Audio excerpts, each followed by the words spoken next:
Sa mga nagtatanong guys na yung sinasabi nating high speed, ito guys, sa mga dikambyo ganito ang high speed. Yan, lakihan mo dito ng para tumipid talaga siya sa gas, as in tipid na tipid. Lakihan mo dito ng engine sprocket, yung pinakamalaki na kaya nito. Kung ano mang motor nyo, mga wave, mga basta kung anong motor nyo, kahit mga ano, kung kaya nyo o kung mas maganda kung mai-convert nyo. Tapos dito yung pinakamaliit naman para mag high speed talaga. Tapos control na kayo ng tamang gearings, or tinatawag nilang habaan nyo na lang ang inyong gear bago kayo magdagdag para safe naman doon sa transmission.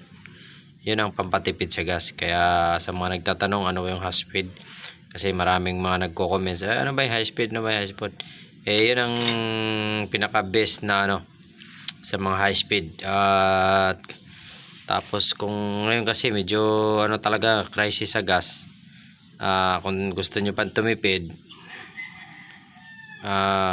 ang gas nyo, yan ang maganda suggestion, high speed nyo lang.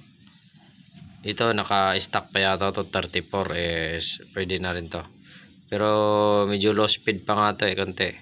Pero ito suggest nito mga hindi katulad kasi sa ano may 17 doon sa decambio natin yung may clutch doon sa Kawasaki Barako, nahanapan ko siya ng 17 na engine, kaso very rare lang yun, bihira lang yung 17 na engine, kaya di ko alam kung saan kayo magkakahanap ng 17 na engine ito, kaya si very rare lang yun.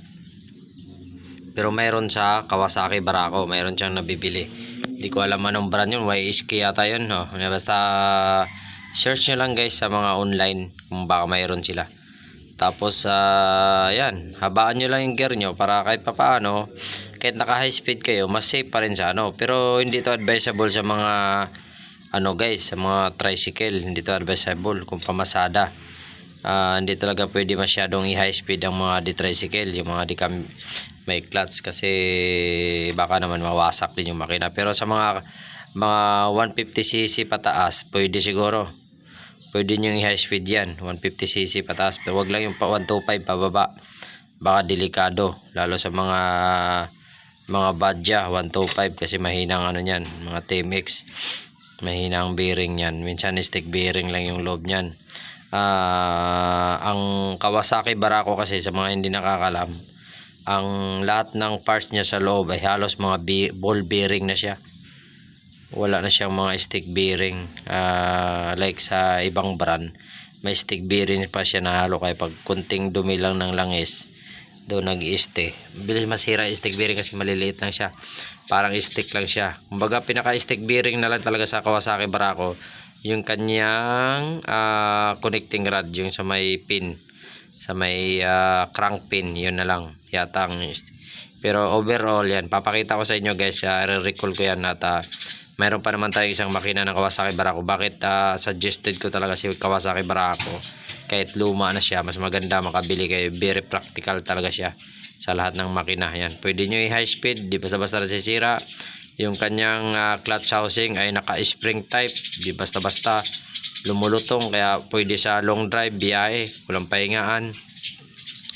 At yun, sa mga lang tips lang to sa mga gusto magmotor.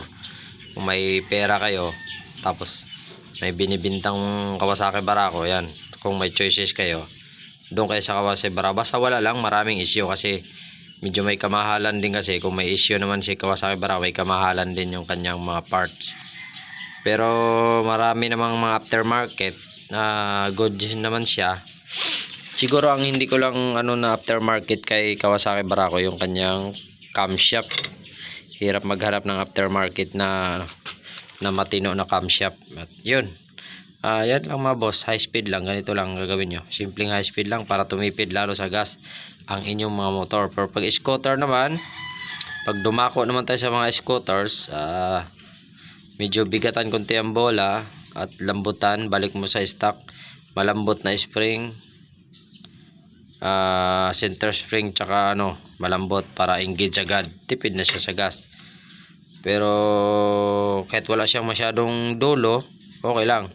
Tapos i-high speed nyo konti yung kanyang magbawas kayo ng tawag nito, magbawas ko yung konti ng magic washer. Yun lang mga boss, sharing screen lang sa mga gustong magpatipid sa gas or may gustong tumipid at hindi kaya yung presyo ng gas talaga dahil napakamahal. Yun lang ang pinaka best na tips natin para sa araw na to. Yun, aga sa work, save money, save time, peace. Ingat lahat.